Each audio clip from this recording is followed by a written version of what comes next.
2, 3, 5, 8, 13, 21, 34, 55, 89, 144.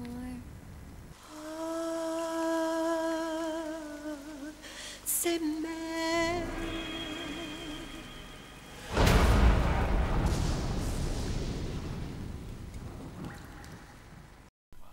What's cracking, guys? I'm Krautmouse and I'm back for episode 2 of our Metal Gear Solid Easter egg hunt, beginning with Act 2, and we've got a metric fuck ton of stuff to get through, so let's get started. Just there we've got a battery, which is for the Solid Eye, the Mark II, and all other sort of electrical equipment that you use throughout the game. Now, I should note, by the way, this is during the mission briefing at the beginning. Now, batteries, it's important to note, are cumulative over different games. So you'll see that if you get 4 in one game, 4 in another, you'll have 8 in total. So just worth noting, if you are going for a big boss run, the more batteries the better. Now, just behind, under the stairs over here as well, you're going to see the camera, which we're not going to pick up right now. We're going to wait till Act 4 so we get some cool pictures of Sunny and Naomi, which is rather cool. Now, this is at the very beginning of the act. Instead of jumping down there or taking out any of the guards, we're going to run around here and we're going to see this little guy perving into a Playboy mag. And it's quite funny, and he will not stay in there forever. So tranquilise him if you can, then you can carry on. Now, after you do take care of the guards, hopefully a bit more stealthily than I just had to, you'll get access to this little room here, where you can pick up a number of important items, such as the Muna, which increases the rate of health you heal, obviously, and the double barrel shotgun, along with V-ring ammo, which is all very cool. Now, it's also worth noting as well, just over the back there, if you don't take out the soldiers, they'll start escorting them off over the back there in groups of 2. And I won't spoil the ending of what happens there, but if you follow them around, make sure you're sneaky and don't get caught, you'll get a little thing to watch at the end there. So you can go find that if you want. Hopefully you guys will enjoy that. Now, moving on, we come to the power station, where we've got these working mortars, where if you're not trying to be sneaky or anything, you can use these, and they seem to not realise where they're coming from. I tested this out a few times and I couldn't get them to get captured by using that thing, the mortar, so yeah, you can use that if you want. This here is a roll point, and there are a couple of these in the map, and this is for a big boss run strategy, where it's not a speed run big boss strategy, but this will be a very good technique if you're trying to clear a lot of distance in a short period of time, save you time if you're going for a big boss run. So there's another point later in the game where you can use that technique, and I'll show you when it is there. Now, the next thing on this power plant section is this generator, which you saw lit up when we were looking for the Solid Eye then. And if you blow it up using grenades or whatever, I haven't even bought grenades at this point, what the hell's going on there? You'll be treated to this little cutscene just here, where you'll see the whole power station shutting down and all badness happening. The important thing after this is that the enemy soldiers will stop respawning, and the rebels will eventually kill them and secure the entire area. What else happens is that the power switches off, which means that you can climb up this little ladder here and shimmy along this electrical wire, which you can just see in the very right of the screen there. You'll see it as I'm shimmying across just in a second. Here we go. It takes me a second to find it because I'm retarded apparently. But yeah, just shimmy across, and then you get access to this secret area where you get a whole bunch of items. This includes a red dot, the Stinger launcher. I think it's called something different in this. It's like the FIM 93 or something. Can't remember off the top of my head. I'll read it in a second. But yeah, you get access to this room and a whole bunch of different items and stuff, which are really cool. As you can see just there, I'd suggest using the Solid Eye so you make sure you don't miss any. And yeah, hopefully that'll help you find and get some really cool things. Oh, and if you are wanting to get out of this area, you just climb over the boxes that jump over the wall that you come in, or you can shimmy back along the wire. So multiple exits. I didn't show them because it's just so obvious, you know, don't want to patronise you guys. But yeah, just after that we're going to meet up with Drebin, where we're going to get our first L1 sequence during this whole video, where they're going to poke their heads out and we're going to see Raging Raven fly across. Whew, take a breather. Jesus Christ, there's so much in this act. I'd say this act and Act 2 are going to be, Act 4, sorry, are going to be the most full acts to cover, so bear with me. I know I sound like I'm racing through these, but there's just so much to cover. I'm trying to get it done as quickly as possible. So yeah, just after they sit down, they have a little chat, and Drebin refers to Snake as Old Snake, which is the first time we're going to see... Actually, I don't know whether it's the first time, but we're going to see his psych gauge drop down. And you may not have known that if you tap X really quickly, as if you're in the torture sequences in some of the old ones, it will refill your psych gauge. And there are a few other tricks to filling it up as well, but I just thought I'd let you in on that one. And yeah, we're going to leave the power station through this very left-hand side sequence there. I hope you covered that really well, because we're going to lead on to this area in the far west side of the, oh shit, I can't remember what this section of map's called. But yeah, you're going to find this little secret POW camp here, where the enemy have taken a few of the rebels prisoner. And after you clear the area, try not to fail as hard as I am here. Fucking hell, I can't believe I messed up like that. Embarrassing. Anyway, after you take care of these guys, you're going to free these guys that are stuck in the POW camp. And if you do this, you'll get more soldiers helping you in the Visitor Mansion section. So, yeah, not a necessity to do, but if you feel like you need the extra help going around those sections, do it. And just after that, we're going to go into the back of this building. You can actually go through the front door, where I just failed against that soldier and got knifed twice.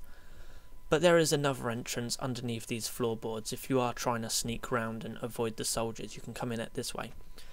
And this is for you guys who are trying to get the little grey emblem. This is the only place in the game to get the VSS sniper rifle. So just thought I'd include that. And next up, we're going to get our first of our 2 iPod tracks from this level. This is going to be the Rock the Baby. And we're sort of backtracking a bit here, or sidetracking, because this is in the big lake section, and it's just in the area being dominated by this helicopter here. There it is, and there's a little secret passageway that goes underneath the house. It doesn't lead anywhere. It's not one of the routes you can take, but there's nothing important down there. So yeah. Anyway, that's how you get the Rock the Baby track, which is one of the tracks that increase the rate that Snake heals, and is very important for anyone doing a big boss run. And this here is the second place where you can roll across, and even if there's soldiers firing against soldiers there, you can still roll, and it'll be fine, don't worry about it. You'll probably have a few soldiers like we have here around the back. Just tranquilise them and they shouldn't cause you any grief. Now, as soon as we enter the Visitor Mansion section, we're going to run around this side here, and this is where we're going to find our second track, the Sailor theme, which also increases the rate in which Snake heals. It's just behind this little crate here, so all you got to do is just shimmy around behind it and then pick it up, and then you should be just fine. Then, once we're inside the mansion, you're going to look at this Adam and Eve photo, shoot it, then you're going to get the picture of Akira, or whatever her name is, sorry. Snake does actually say it when you shoot him off, so you can listen to whatever he says, and yeah, that's a little secret one. There is another one upstairs, but I'll leave you guys to find it. I forgot to film it. My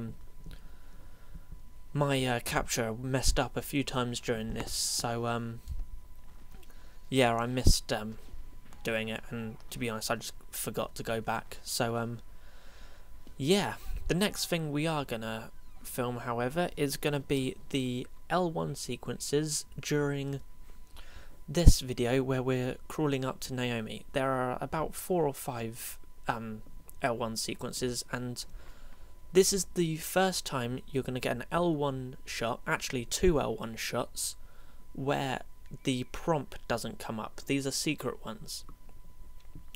And I'll just tell you about them as we're watching our first one here.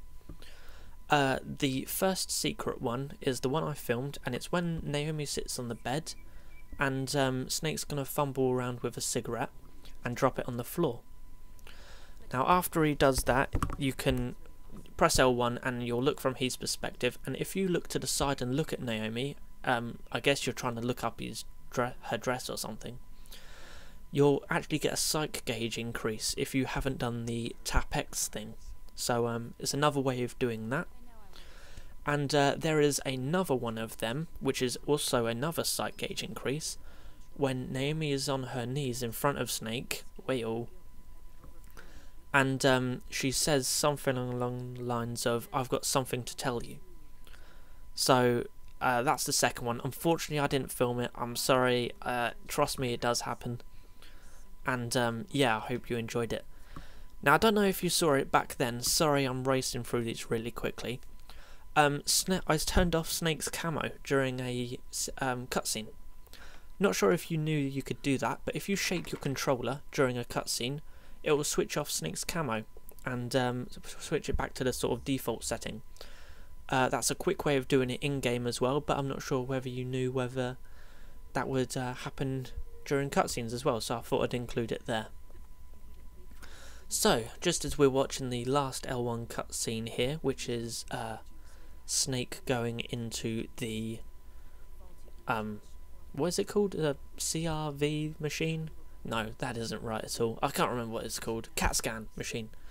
I don't know where I got CRV from. But yeah, that's going to be our last little video of that. And we've got a few Easter eggs during the boss fight. Oh my god, there is so much to cover here. Sorry if you're not taking all this in, but yeah. Now, this is the bed where you can get the doll if you've beat Laughing Octopus using non-lethal weapons. But if you lay down here during the Laughing Beauty fight, you get this little funny sequence where she'll literally rodeo on top of her.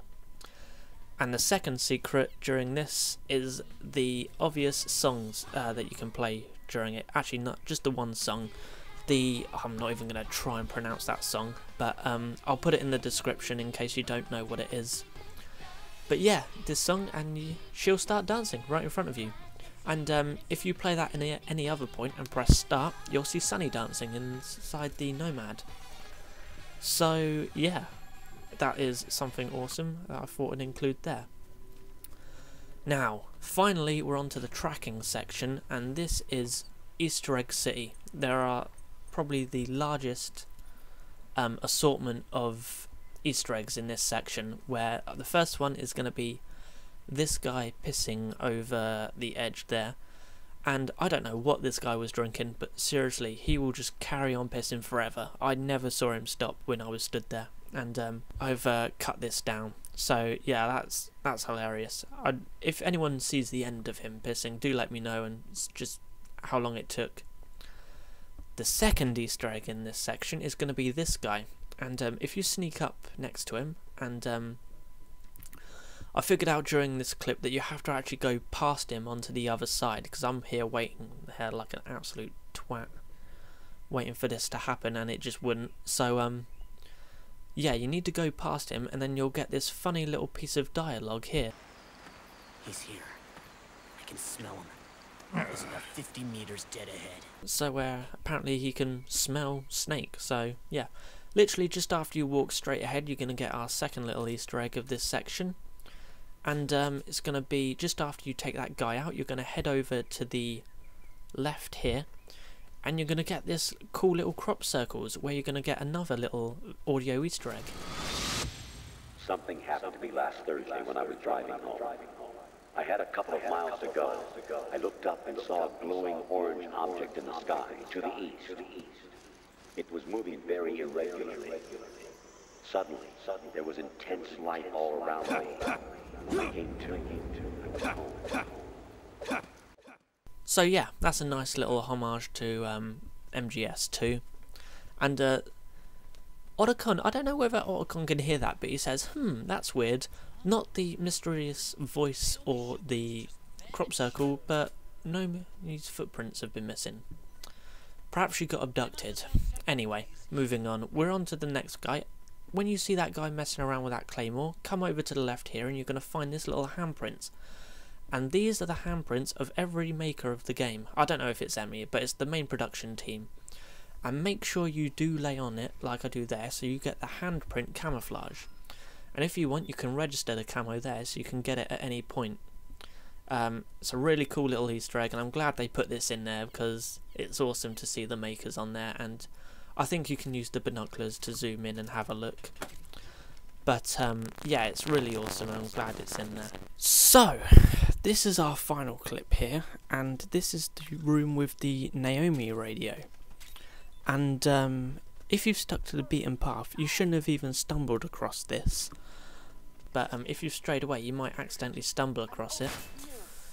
And it's meant to be a trick to lure you in here. But take out that frog and then you'll be fine just coming in there and listening to it. And that is the last thing I can show you on Act 2. There are some other little things I could show you, like the end of another iPod song that doesn't do anything when after the gecko fight. But don't worry about it, it doesn't do anything, so yeah, I'll just leave that for now. What I was going to say is that if you want to watch a good Big Boss run, I want to highlight a channel called DM Rhythm. I'll put a link in the description. His Big Boss run through helped me get mine done the first time, and although I've got a few different tips to cover, a lot of those tips in that walkthrough are really good and I'd highly recommend it. Episode 1 can be found in my favourites on my channel, or like I said, a link in the description. That is it, that's over and out. I'm going to go lay down because this has been epic. I will see you guys next time. Hope you enjoyed it. Goodbye.